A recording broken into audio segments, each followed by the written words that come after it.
Normalement ba côté là qui est ba beta qui choc wana ko beta nde mutu ta ba papa ya biso ya ba ntoto déjà koli musu to ba mikuwa makasi te yango wana eko sake meme na liwa. Oh, lui a financé qui est bon pour ça l'émission. Non, qui n'a financé Kadiombo va financer les locaux. Kadiombo a juste un franc moutoute. Kadiombo a pris un rang à moutou. Kadiombo a zoakate. Kadiombo a loué matricule dans le ministère. C'est long yo. Oui, c'est long dans le lobby. A loué matricule. A loué matricule. A loué qui a un déplacement. Kadiombo a ça moussa n'est pas éveillé peuple. Le lobby sont tous impolites au macaraba politicien. Donc le lobby qui est biso banana balingi ko loba mingi. Mais aujourd'hui Max Kadiombo n'est plus.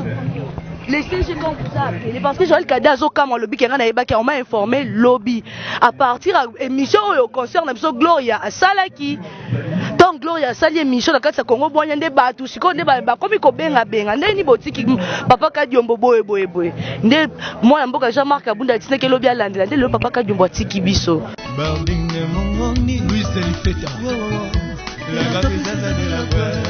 Salut chers internautes, ça dépend de l'heure à laquelle vous êtes en train de nous suivre de partout. C'est toujours votre servante Barbie de Mongondi, la capucieuse de la presse. Moi, ça y est, la rabino va avoir information. Vraiment, l'autre, ça, c'est une sangwa mawa. Toku fait li sousou. Moi, quand il y a artiste, Mboga Nabiso, papa Kadiombo, ça rappelle fierté, Mboga Nabiso Congo, Tolali Tolamu Kiboé, papa Kadiombo, ça sous Tatiki Biso, papa Kadiombo, qui lobby à partir à 4h du matin. Donc, selon ma rumeur, il y a une émission à Salaki et Salaki bien té, dans bateau, selon ma propos, il y a Salaki et Salaki bien té, première fois, menaçae basala ba trouble et tout ba ya ba panzanda kumobimba abande pe ko sa enquête bande ko landela tellement intellectuel bande ko landela ba yeba banani batinda ki batwana et dossier ezana maboka avocat dikuto el to lamuki papa Kadiombo atiki biso lelo tozana morgue à 50e toza wana bino bomoni ba artiste ndé bazolela ça fait vraiment très mal tozana matanga na okutu to kunzite to baxi matanga likwa matanga vraiment ça fait très mal toza wana interview na bande ko na biso bino mo bokolo kaningi bande ko bazolo ba vraiment ça fait très mal. Tout ça, on en a dit merci, Tolé.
Ezalaki c'était dimanche. Ndé lobby lelo na ba 2h ba ye confirmer biso ke akufi. Donc à solo na famille ata mon côté. À part moi si na e. À part moi si na. À part moi si na e kasi moi si ndé muto azalaki garde maladie na e. Moi ça banda ko boye ke na hôpital ba boyi ke famille nani garde maladie pe moi c'est à la carte maladie. Donc atiki atali lo basuka te. Atiki lo la nani papa. Na ba deux ba côté là ki ba 1h 2h connaît pas na e. Tokoye ba batongo baza banani. Ezaka makamba politique. Émission uchi ko sala kala tende me mieti na liwa oyo. Nzambe moko a juger kaka. Voilà. Merci beaucoup. Est-ce que maman beaucoup peut abiso tonton fiston te juste même pour il fait pas vu qu'Azari na soins intensifs il n'y avait pas accès à bâtiment quota en notre Libana dans nos informations pas belle-sœur et puis hier on est parlé avec le belle-sœur SKG selon l'information du docteur ça va quand même un peu mais à ma grande surprise 4h belle-sœur a bien sauvé à l'hôpital a bien à Koufine to comment il va récupérer corps Toye Rotiga na morgue à 50e. S'il y a d'autres choses à faire, ma grand frère de Bazola Ndiamaramwana, je ne sais pas. Ceux qui m'ont sous dans la Simana Yango. Je fais ça.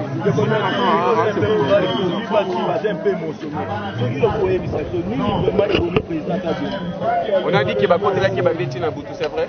Bon, côté la rail, Yibaray, matériel, soit ça la émission. Et après quelques jours, aromero se sentir un peu à malaise ndé à l'hôpital bon et résultat à l'hôpital na possession na nga na za lango te parce que ya ba enem sou bazali boso na nga bangonde baza habilité à koyeba ba résultat wana c'est un peu ça ndé ya on a lobby wala nga na éviter parce que ba grand frère ba informer nga non te bangonde ba mi kolota ba fanda na ba parents de toyeba soki eza dit à quoi jusqu'à présent toyebi na elo akufélité mais au no lobby quand tout le monde est dans les réseaux sociaux. Mais nous, la famille, on n'a rien déclaré. Par rapport à l'émission, tout ça récemment, il paraît qu'à Maman Moïse, oui, il faisait les émissions politiques et qu'il tirait Nyon Savaner au Lobert. Bon, on a évité. Reste à vérifier. Ce qui est au sein de la banquette Salama, la famille a décidé de faire banquette et puis pour retrouver les responsables c'est un peu ça ce que je peux dire. J'ai pas d'autres mots à ajouter quoi. Merci. Moutakou Filelo. Vous serez communiqué na air msos. Et ils ont la résidence n'a été place matin les aboyés bango après. Il faut famille fanda et place nini barocha matanga. Vous serez communiqué même dans des réseaux sociaux.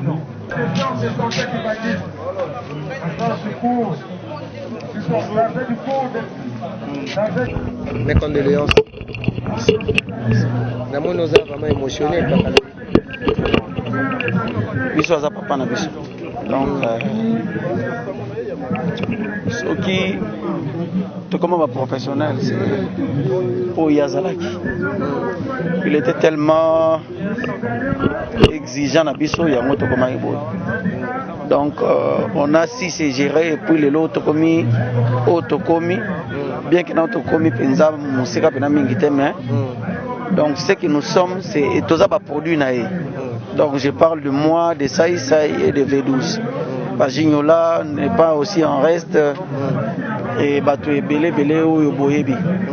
Donc et à son âme Nzambe mtape ça qui biso et Nzambe mutu a sepeli kozwaye. Bakaloï garde de quel souvenir il y a papa à Bimissé dans le théâtre? Beaucoup. Il n'était pas seulement un président, mais c'était un grand frère, un papa dans le théâtre.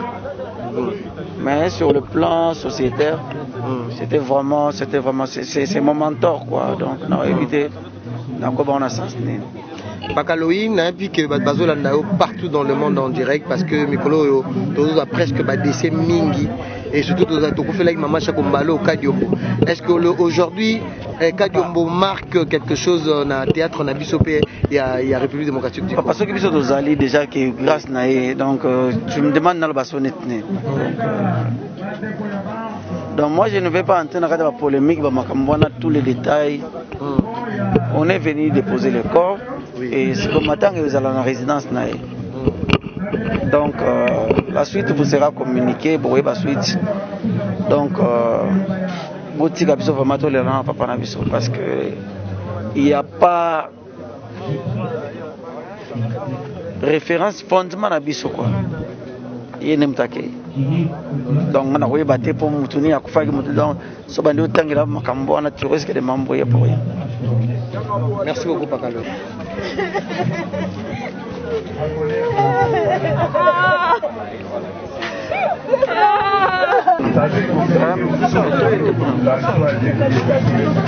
Le biso toza ba impolite makaba politicien. Donc to le balobi ke biso bana na balingi ko loba mingi. Mais aujourd'hui Max Kadiombo n'est plus. Laissez-moi comme ça appeler parce que Joël Kadazo comme lobby qui on m'a informé lobby à partir de émission au concert de Gloria à Salaki. Donc Gloria Sali émission dans le Congo boya ndé batu siko ndé ba comme ko benga ndé ni botiki papa Kadiombo boye ndé moi mboka Jean-Marc Abunda disait que lobby a landé ndé le papa Kadiombo tiki biso. C'est normal nous sommes en insécurité. Comment vous faites qu'un parti politique oyo vous ne connaissez pas le nombre de vos communicateurs. Mukoni bo sa réunion vraiment communicateurs na so baza autant.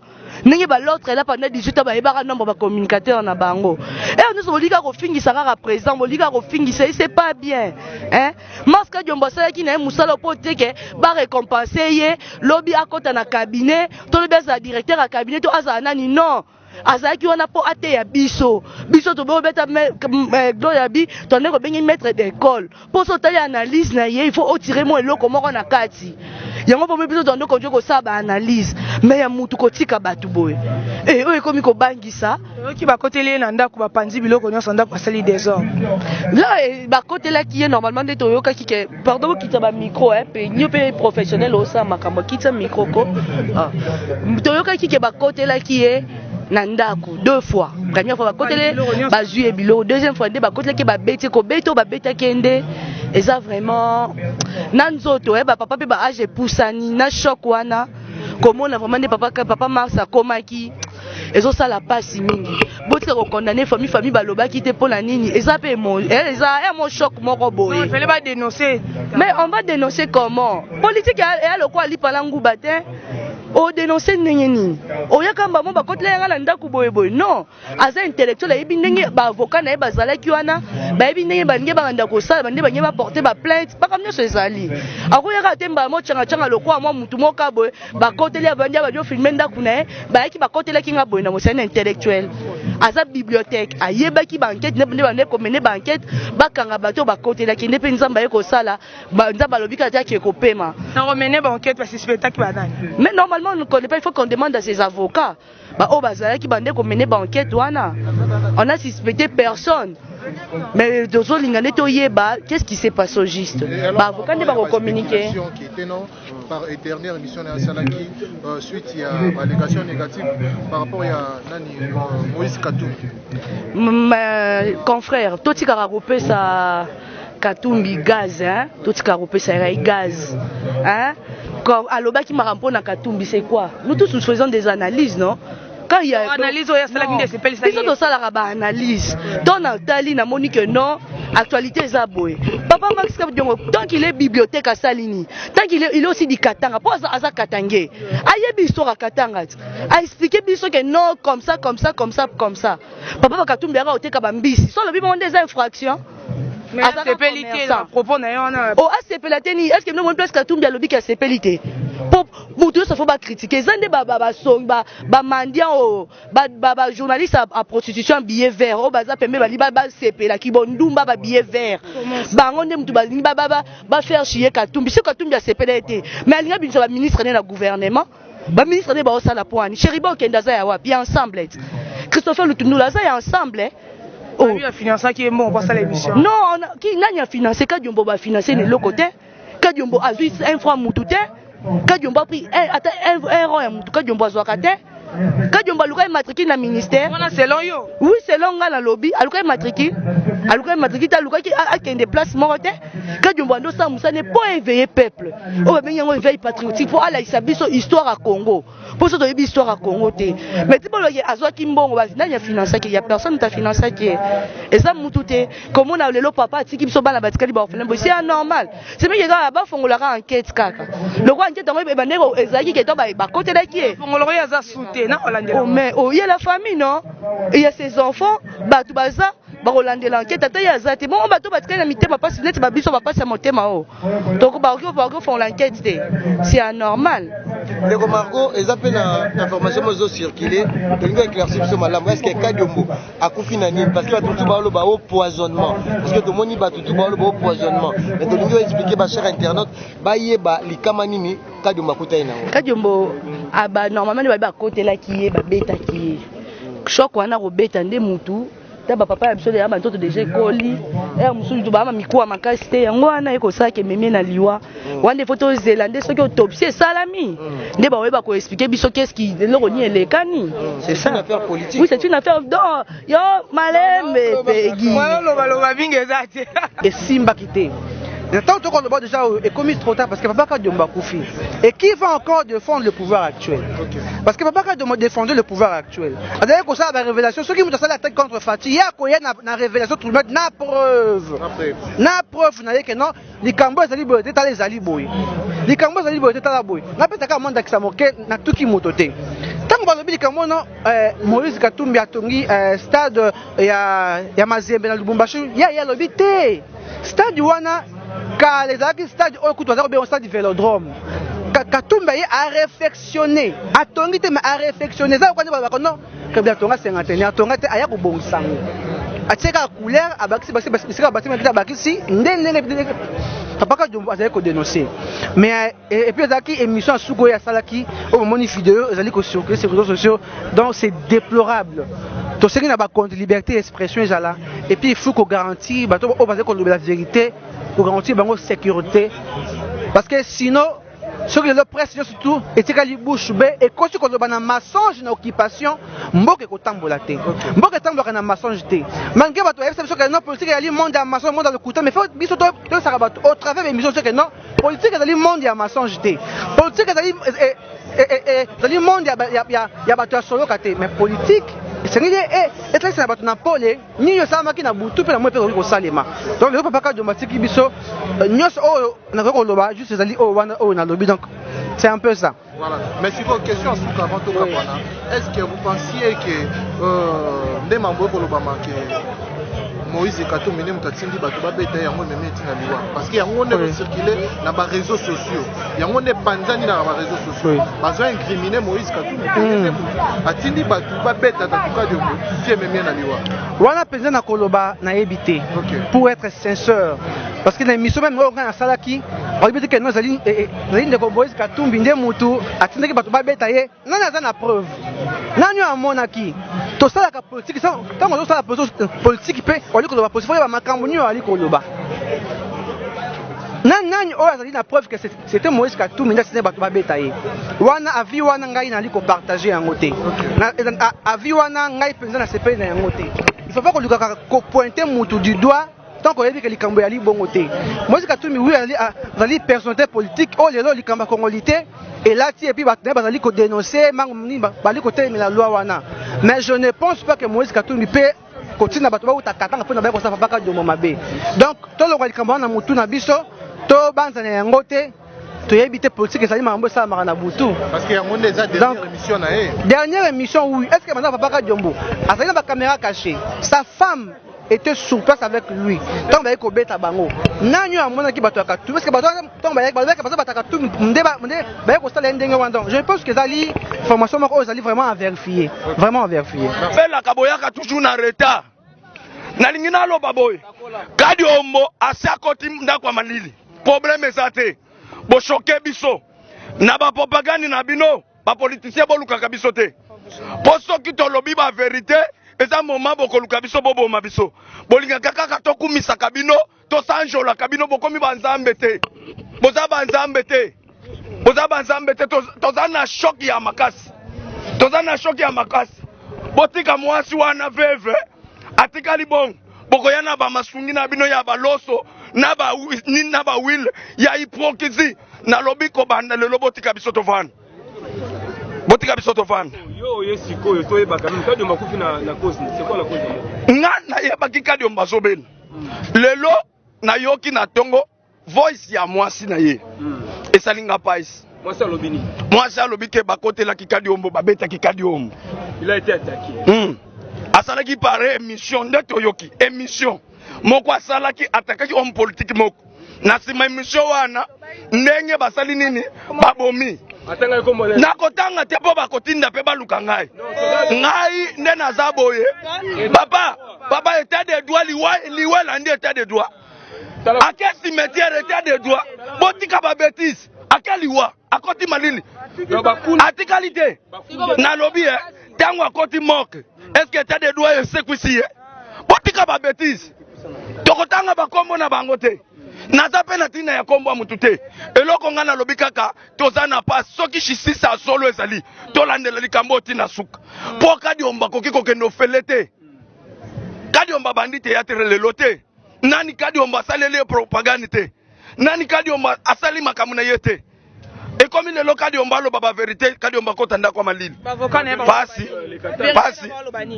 pasi tokolanda soki bavoka bakoleka presse ezao boluka bavoka toyeba mais eza pasi propagande na bino bomisalelaka na bana na bino na basi na bino na bandeko na bino basimba ba famfa basimba ba micro maquillage ya artiste moko te ko ya kosala le propagande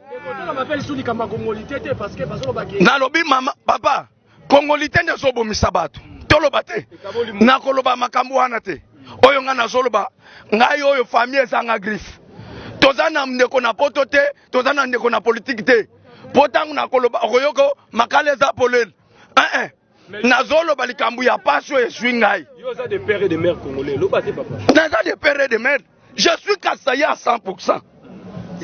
Oyoki ya tata na mama donc vraiment naza mwana mboka mutu nyonso ayebi soko lingi na yebisa yo na kolakso carte électeur ba kolakso na place na botam kadi maza étranger oyoki kadi omono monaki azalaki étranger boba bomi congolais ndenge na yebite bomitunana lelo na Congo na yebite soki liberté ya koloba ezalaka démocratie soki tolobi bokoyoka likambo na meki koloba bakoloba malamu to mibomba tokufa nango na mutema likambo eza te mokili oyo eza ya bino me boyebaka ngo après mokili mosusu ezali lifelo mpe ezozela bino soki bobongoli mutema te na beti se te na lobi boyo tokoluka bino ate na lifelo nakoyebisa tata nalobi tata bakisela bango moto mutu oyo abomaki na mbeli fasika mpe makasi yo criminel bomaka fami na yo mpe bakosila okotaki likolo ya misi ya $50,000 to 10,000 to 5,000 obomi molimo ya mutu ok likambo eza te okotikala kolala kimia te chibwa chenu kumeso bokolala kimia te nga petit évêque na lobi kadi ombo 50 kadi ombo aza congolais de paix et de main batu nyonso esika bozali boyoka ngai ezala na bandundu bangwasha bandundu babomi moninga na bino congolais de paix et de main bandeko ya Kasai nayebisa yo lelo balala kimia te lobake kadi ombo mutolo ekundama na mabele ya Congo te soki kadi ombo mutolo na ye kundama na mabele ya Congo ha bokolala kimia te petit évêque toloba ke guerre ezongiso entre Katanga na Kasai nayebi makambo wana te bona kalezala te toza na makambo wana te guerre Kasai na nini sila deja toza na nini biso nyonso toza bomoko Congo nyonso eza Congo moko mama moko tata moko yo Mobutu aloba lo ya pour ya tingi pululu nayebi yango te papa nga nazoloba makambo ya artiste comédien nakotaka na assemblée nationale te